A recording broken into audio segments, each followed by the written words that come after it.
Começando agora a parte 2, eu quero mostrar para vocês um serviço da AWS, que é o Identity Center, né? Ele é focado em fazer essa gestão de acesso para múltiplas contas ali. Se você tem um ambiente já, na minha opinião, passando de 5 contas ali da AWS, o ideal é que você já faça dessa forma, até antes, de repente, né? Pensando que você é uma empresa e que a empresa vai crescer com o tempo, acho que é legal tentar começar da maneira mais certa possível, né? Para evitar retrabalho no futuro. Então, o Identity Center é muito importante quando você já tem ali um ambiente maior, com várias contas e muitos acessos, muitos usuários, para conseguir fazer essa gestão de uma forma mais escalável, né? Sem ter que ficar criando um monte de roles e controlando essa permissão, quem chama quem, e tudo mais, né? Então, basicamente, temos aqui o Identity Center. Ele não serve para conceder somente acesso para a AWS, mas também para outras aplicações. Se você tem um size ali compatível com a integração via SAML, você consegue fazer ali algumas configurações no Identity Center e também acessar. Um exemplo prático, uma ferramenta muito comum de monitoramento, que é o Datadog.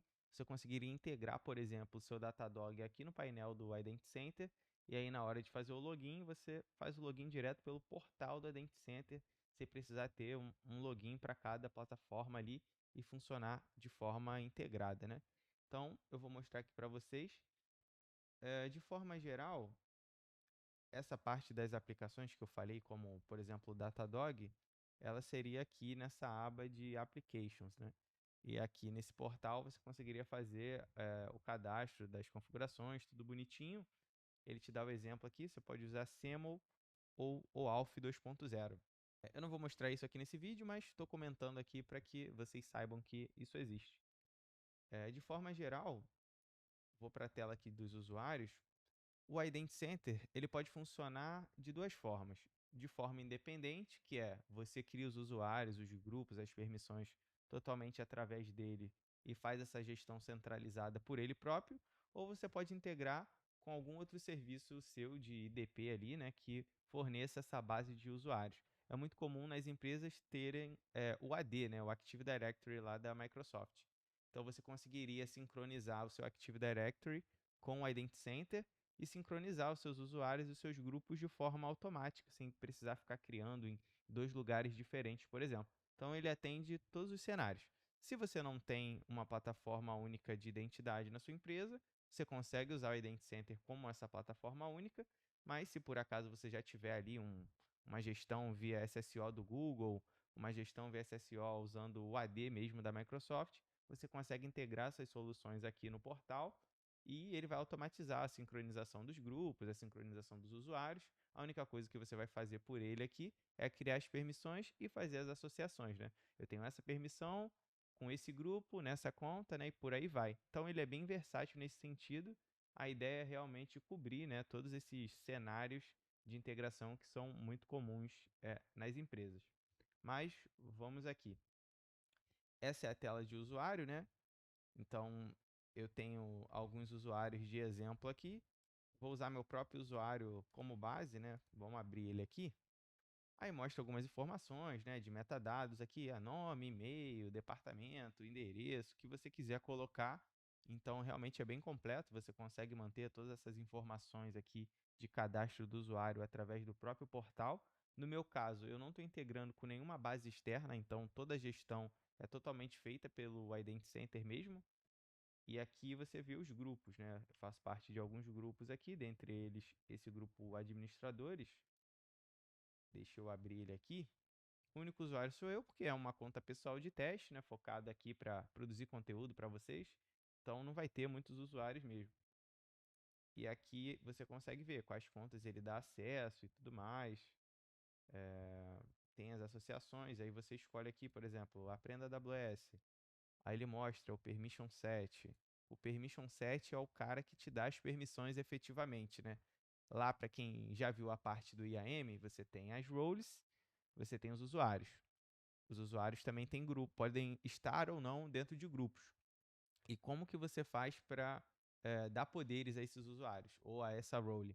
Você cria policies, né? Você cria policies, atacha essa policy ou na role, ou no usuário, ou num grupo, e, consequentemente, aquela entidade passa a ter as permissões. Aqui não é muito diferente. o conceito envolvido aqui é basicamente o mesmo. As permissões, elas são chamadas de permission sets, mas no fim das contas, esses permission sets, eles viram uma role lá na conta, de qualquer maneira, né? Então, vou mostrar aqui para vocês, né? Já tenho aqui, aprenda AWS, bonitinho, tem o grupo de ADM, já tem essa associação. Agora, vamos aqui a um exemplo.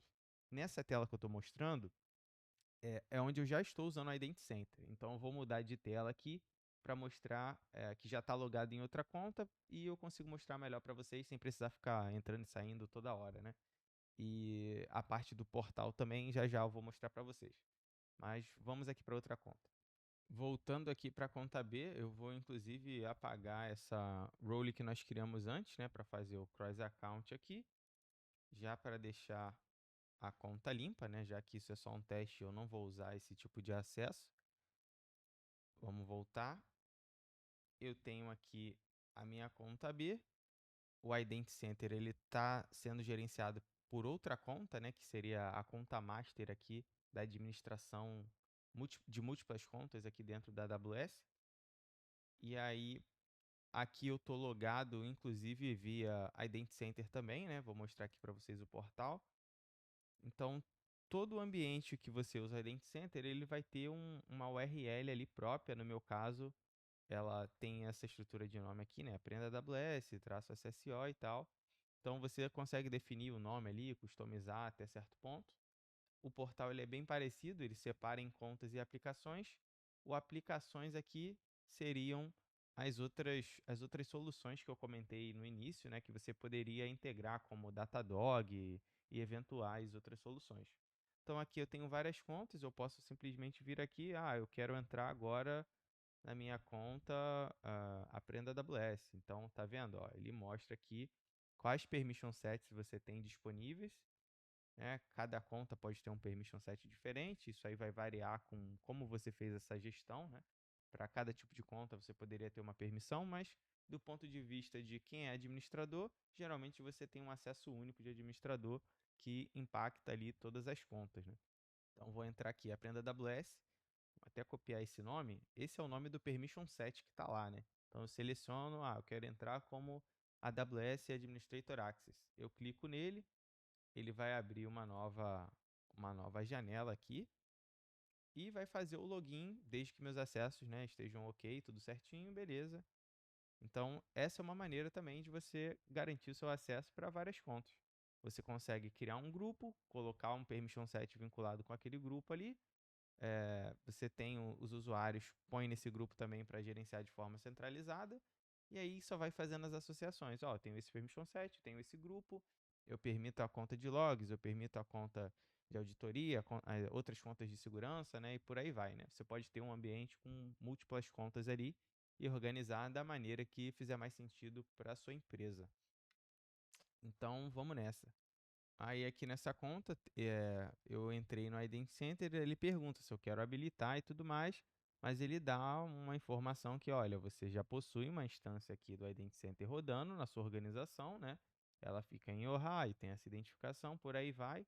Eu poderia criar aqui uma outra, mas isso não faz sentido. Num ambiente normal, você vai ter somente uma instância do Identity Center ali, né? Um tenant, vamos dizer assim, um local específico para gerenciar a sua base de usuários centralizada e através dela você vai tocando ali e tudo mais. E aí aqui ele não consegue mostrar, né? Porque justamente a administração fica lá através da outra conta que nem eu mostrei aqui. E aí um ponto importante é esse, né? Que eu havia comentado. Tem o permission set. Vamos voltar aqui no IAM e vocês vão poder ver que de fato aquilo vira uma role, né? Mas com um padrão de nome ali específico e tudo mais que a AWS coloca. Olha só. Cada role, cada permission set que te dá acesso, ele vira uma role, tá vendo? Aqui no meio você tem o nome exatamente do permission set. Aqui à esquerda desse underline aqui tem um padrão específico e à direita também tem um padrão específico. Esse padrão ele é gerado automaticamente, né? Basicamente é a AWS que define isso. Então, AWS, reserva de SSO, blá, blá, blá. E no final tem um sufixo também. Então, tanto o prefixo quanto o sufixo, ele é específico da AWS, né? O prefixo ele não muda, mas esse ID do sufixo muda. Então, se por algum motivo você precisar fazer o reprovisionamento do permission set lá no Identity Center, e ele vai deletar essa role e vai provisionar novamente, criando uma nova role, consequentemente esse ID aqui vai mudar. Então é importante ter isso em mente, porque em alguns serviços, assim como eu botei na role, né, quando você vai fazer a relação de confiança ali, que uma conta pode usar aquela role para poder acessar e tudo mais, você passa o ARN e ele é um identificador único. Se você entrar aqui, você consegue ver que o ARN dessa role é esse. Porém, num cenário que o permission set ele foi reprovisionado por algum motivo ali, teve que ser deletado e criado novamente, esse nome vai mudar. E aí, se você cadastrou isso no local para poder administrar, um exemplo prático, chaves do KMS. Se você criar uma chave de criptografia lá no KMS e colocar, por exemplo, que o administrador da chave é isso aqui, né? Você especifica que o principal, né, é o ARN de uma role vinculada ao SSO, né, ao Identity Center, você corre um sério risco de perder acesso a essa role, porque se mais ninguém tiver essa capacidade, por algum motivo, como eu falei, esse permission set ele for reprovisionado, esse ID vai mudar, e no caso do KMS você realmente perde acesso total à sua chave. Se mais ninguém ali foi permitido na key policy, com a permissão correta de administrar, deletar, atualizar, etc., você realmente perde o acesso. Aí tem que abrir chamada para a AWS, explicar o que aconteceu, pedir para que o time lá de suporte, né, consiga, por baixo dos panos ali, fazer as alterações para que você ganhe o acesso novamente. Então, na dúvida, não use roles de SSO para conceder acesso de administrador para nenhum serviço, né? Ou sempre cria de preferência uma role específica para cada processo, e aí sim nessa role você pode colocar essas permissões aqui, né, para o principal de uma role de SSO, por exemplo, porque se ele mudar e você perder, é muito fácil você ir na role lá e trocar. Agora, num cenário que você está usando, por exemplo, uma chave do KMS, isso não é possível. Se você perder o acesso, vai literalmente ficar preso ali e só a AWS vai conseguir te ajudar. Não adianta logar como root, não adianta ser administrador. Se na Key Policy você se trancar para fora, digamos assim, né? Você acaba perdendo esse acesso efetivamente e aí só a AWS vai conseguir te ajudar. É importante ter isso em mente. E aí, basicamente, é isso. Você consegue usar o Identity Center para isso, né? Você mostra aqui o portalzinho bonitinho. Todas as contas que você tiver acesso vai aparecer aqui na listagem. E aqui de fato, né, cada role que você tiver lá, né, cada permission set que você tiver lá, ele vai virar uma role aqui com esse padrãozinho de nome específico. E aí vamos voltar aqui para outra conta, só para mostrar para vocês. Vamos aqui em permission set, só colocando como exemplo, né? Vamos criar aqui um permission set de teste, só para validar. Vamos criar aqui um permission set, vou usar um pré-definido já vem ali com umas permissões específicas. A AWS te dá uma lista aqui por papel, então, eu quero, sei lá, é um time que só mexe com billing, então já tem um profile aqui que vai te dar permissões específicas para gerenciar a parte de billing. É uma pessoa de segurança, né? Um funcionário aqui do time de segurança, do time de suporte. Então, cada um desses perfis, ele já tem ali uma série de permissões já cadastradas, bonitinho, para você poder usar. E na maioria das vezes você realmente consegue usar isso aqui de uma forma muito boa, sem precisar ficar criando um monte de permissões customizadas. Obviamente, vai variar ali com a necessidade do seu ambiente, mas explorar isso daqui é muito bom, né? Então, vamos aqui dar um exemplo. Quero essa permissão aqui, Power User Access. Power User, basicamente, ele é um administrador, né? Mas com exceção de você não consegue mexer no IAM. Então, você não cria roles, não cria usuários e nem mexe nas permissões. Mas todo o resto ali, você consegue fazer a gestão. E aí eu vou criar com esse nome aqui, Power User Access mesmo. Poderia ser qualquer nome, aí você que define. O tempo de duração da sessão, ou seja, eu usei esse permission set, né, que no fim das contas é uma role, para acessar uma conta. quanto tempo essa sessão vai durar antes da AWS me obrigar a fazer login novamente. Então, isso aqui é interessante, como normalmente para a gente aqui no Brasil, um expediente de trabalho costuma ter em média ali 8 horas, que seria o padrão, né? É interessante botar pelo menos 12 para garantir ali uma margem de segurança. Você tem um expediente inteiro de trabalho ali logado, sem precisar ficar constantemente refazendo esse login, porque isso realmente não é necessário, né? Então, é interessante colocar aqui, por exemplo, 12 horas, né, para manter essa garantia de um dia inteiro ali de trabalho tranquilo. O resto aqui é opcional, então a gente pode seguir e criar o permission set. Então esse é o primeiro passo. Criei esse permission set, Power User Access. Nesse momento, tá vendo o status dele? Ele está marcado como não provisionado. Por quê? Eu ainda não fiz nenhuma associação, né, com nenhum grupo, com nenhuma conta. Então ele não está sendo aplicado em lugar nenhum. Vamos fazer aqui o teste. Ó, quero vir aqui e vou colocar esse permission set só na conta de segurança, por exemplo. Eu tenho aqui as contas de segurança, eu quero botar na conta audit, por exemplo. E aí, vamos entrar aqui. Ele mostra todos os usuários que foram atribuídos, ou grupos, etc. E quais os permission sets que ele possui, né, associado também. E aí eu venho aqui em atribuir usuários ou grupos. Eu vou usar esse grupo ADM, que é o mesmo de antes ali. E agora eu posso variar com as permissões, que é justamente o permission set. O que eu criei foi o Power User Access, é ele que eu vou atribuir. Então, só recapitulando, eu tenho uma conta, que é essa conta audit, eu tenho um grupo de ADM cujo meu usuário já faz parte, e agora eu criei um permission set. E vou amarrar, né, as três pontas. O permission set com o meu grupo e o meu grupo com a conta, consequentemente, né, juntando essas três coisas, você ganha o acesso ao ambiente ali. E aí tem essa etapa de provisionamento que ele vai fazer, né, o permission set ser criado naquela conta, né? Basicamente a role está sendo criada. Uma vez que ele deu o OK, beleza, já está feito. Você pode voltar aqui na aba de permission sets, dar um atualizar aqui, e agora ele mostra, tá vendo? Provisionado, porque ele foi atribuído já a uma conta. Se você entrar no permission set, você consegue ver quais permissões ele possui e tudo mais, em qual conta ele está associado e por aí vai. Se eu voltar aqui na outra conta, né? Vou fechar aqui, ó, vamos mostrar pelo ID. Eu estava nessa conta com o final 630, que é a Aprenda AWS, eu vou fechar essa janela. E aqui, Audit, ele já mostra, tá vendo? Power User Access. Eu nem precisei dar um F5 no console da SSO de login aqui, né?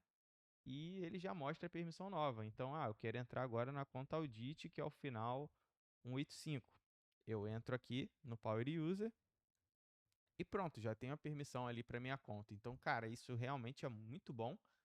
Quando você está num ambiente empresarial realmente grande, que tem bastante necessidade de já criar várias contas ali da AWS. Você tem 5 contas, 6 contas, 10 contas, 70 contas, 100 contas, por aí vai. Faz muito mais sentido você usar, né, uma estrutura como essa do Identity Center e aí integrar com as suas soluções corporativas para realmente reduzir esse trabalho manual. Então, como eu comentei, você já tem um AD, uma base do AD criada para os usuários, você já usa ali o SSO do Google, né? Tudo isso vai te ajudar a conseguir usar melhor, né, a gerenciar melhor o seu ambiente na AWS. Então, tá vendo? Ó, entrei aqui, lá para cima, né, da mesma forma que o cross account, ele vai te mostrar qual é o usuário, no caso, que conectou, qual é o nome do permission set que foi usado. Note aqui, né, que o ID, consequentemente, é diferente, já que eu estou em outra conta. E eu posso vir aqui, criar meus recursos normais, né? Eu vou fazer só um teste simples aqui, criando um bucket do S3, só para mostrar, né, que a permissão está funcionando bonitinho. Mas é isso, vamos fazer aqui, ó. Aprenda AWS, teste, S3. Um nome aleatório. Deixa tudo no padrão, criar bucket. Bom, é isso. Bucket criado, está funcionando. Então, é como eu falei, é realmente muito simples. Você usar o Identity Center puro né, sem estar integrado com nenhuma base, é realmente muito simples. Você vai habilitar ele na AWS, vai criar os seus grupos, vai criar os seus usuários, os seus permission sets e fazer esse vínculo, né, de qual grupo, qual permission set, enfim, atribuído a qual conta. Então isso acaba facilitando muito o trabalho. Uma maneira que eu pessoalmente gosto de organizar isso é criar grupos por squad. Então todo time ali, né, todo o ambiente, você vai ter diversas equipes ali de desenvolvimento. Você tem pessoal de front, pessoal de back, você tem o DevOps, né? Você tem o QA, né? E por aí vai. Então é um ambiente bem dinâmico. E mesmo dentro dessas categorias que eu citei, você pode ter vários subsquads. Tem 3 times de front, sei lá por quê. Você tem 3 times de back, você tem 2 times de SRE, você tem DBA, você tem, enfim, o céu é o limite aqui, né? E aí vai variar bastante com a necessidade que a organização tem de ser um pouco mais restrito ali, né, nos contextos bonitinhos, separando os squads em caixinhas mais específicas, ou algo mais genérico, né, mais geral, para atender uma maior quantidade de perfis também. Mas, pessoalmente, eu gosto dessa dinâmica de separar por squads, que aí fica fácil. Você tem um grupo por squad ali, e as permissões em cada conta você pode variar. Na conta A, o squad de desenvolvimento ele pode escrever numa conta de staging, por exemplo. Em staging, o grupo de desenvolvedores pode escrever, mas em produção, o grupo de desenvolvedores ele é somente leitura, por exemplo. Então, são distinções que você poderia fazer ali no seu ambiente e designando ali o permission set adequado para cada tipo de conta, como nesse cenário que, produção é diferente do ambiente de staging ali. Então, consequentemente, você vai ter ali uma variação nesses acessos. Então, essa é a parte principal aqui. Mostramos a parte básica, fomos para o Identity Center, que é a parte mais escalável da coisa ali, né, num ambiente mais moderno, empresarial, que você já tem essa necessidade de várias contas, vários usuários, etc. E agora eu vou mostrar para vocês uma solução bem legal para você conseguir usar ali infraestrutura como código para administrar esses acessos de uma forma bem facilitada, uma vez que você siga um modelo simples como esse de criar os seus grupos por squad e as associações foram feitas a primeira vez, surgindo a necessidade de incluir novos usuários, a única coisa que você vai precisar fazer é criar o usuário, colocar ele no grupo e acabou, né? Existe uma solução ali que é basicamente um pipeline de acessos, né? E ele vai atribuir tudo para você. Essa solução, ela existe já há algum tempo, mas não faz muito tempo que ela ficou pública, né? Você tinha acesso a essa solução se você contratasse ali o time de consultoria da AWS, né? Dependendo do contexto do seu projeto, eventualmente você poderia se deparar com essa solução. Então, depois de algum tempo ali, ela acabou sendo lançada publicamente e hoje temos aqui o repositório bonitinho e aí explica exatamente como funciona, né? Basicamente é assim, você tem um repositório ali no Code Commit da AWS ali, a forma de gerenciar repositórios Git na AWS é usando o Code Commit. Tem um ponto importante que o Code Commit ele não está disponível para novos usuários, então se você não tem uma conta AWS, você vai criar sua conta agora e quer ativar esse Code Commit, você não vai conseguir usar porque a AWS congelou esses acessos novos. Mas se a sua conta já existe, mesmo que você não tenha usado o Code Commit, você consegue ali habilitar e funciona tranquilamente, né? Recentemente eu tive que fazer isso, inclusive, eu criei uma conta nova, mas dentro de uma estrutura organizacional que já existiam, várias contas, etc.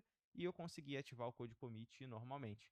Mas, como eu falei, se você estiver criando a sua conta hoje do zero, a sua primeira conta da AWS, muito provavelmente você não vai conseguir usar essa solução porque o Code Commit não vai estar habilitado. E aí, basicamente, funciona assim. Alguns outros serviços integrados aqui, mas o que interessa é essa parte de baixo, né? Ele monitora o seu repositório ali do Code Commit. Toda vez que você faz um commit novo de um novo código, ele entende que isso aconteceu, né, automaticamente e dispara a pipeline para executar alguns processos. Então ele vai ler ali o seu template onde definiu as permissões, vai fazer algumas validações, se tem alguma permissão que você colocou que está errada, né, API que não existe, por exemplo, e você colocou ali um nome escrito de forma incorreta, faz validações de nomes, que alguns identificadores não podem ser repetidos, né? Então, tudo isso influencia no cadastro das suas permissões. E aí ele faz várias validações desse tipo, de sintaxe, etc., se a permissão está correta ou não. E no final ele aplica a permissão para você, né? A solução ela é bem completa, usando basicamente ferramentas nativas da AWS, mas no fim das contas, a aplicação, né, a associação das permissões, igual eu mostrei para vocês na console, eu tenho um grupo, eu tenho um usuário e tenho uma conta com permission set, né, como eles se relacionam ali. Então, beleza, eu vou pegar ali o meu grupo, vincular ele com permission set atribuído especificamente numa conta.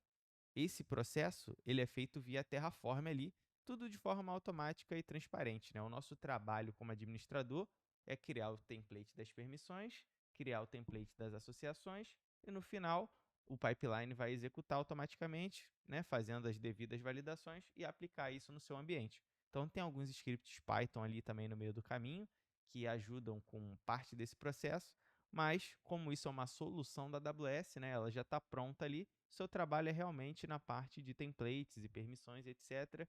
E o resto vai funcionar normalmente. Operar esse pipeline, ele não é exatamente muito complexo, você consegue usar ali de uma maneira bem tranquila, porém, as coisas que você faz, independente de ser um pipeline ou não, né, gerir o Identity Center, ele pode ter vários impactos, como eu falei, como a questão lá das chaves KMS, né? Então, se você não segue as melhores práticas ali e acaba configurando o ambiente de uma maneira que dá margem para essas questões, né, de pô, perder o acesso, etc., você vai acabar tendo problema, independente de usar o pipeline ou não. Então, é importante que você tenha as bases ali de como funciona o IAM, como essa relação de policies, relação de confiança, acesso a recursos, concessão de acesso via política baseada em recurso, né? Não só baseada em identidade, que é esse cenário que você coloca uma policy direto num usuário, né? Ou num grupo, etc. Então, tudo isso aqui, todos esses conceitos, eles serão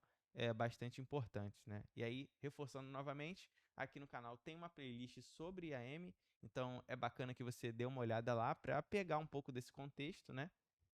E poder estar ali mais seguro para fazer a gestão dos seus acessos.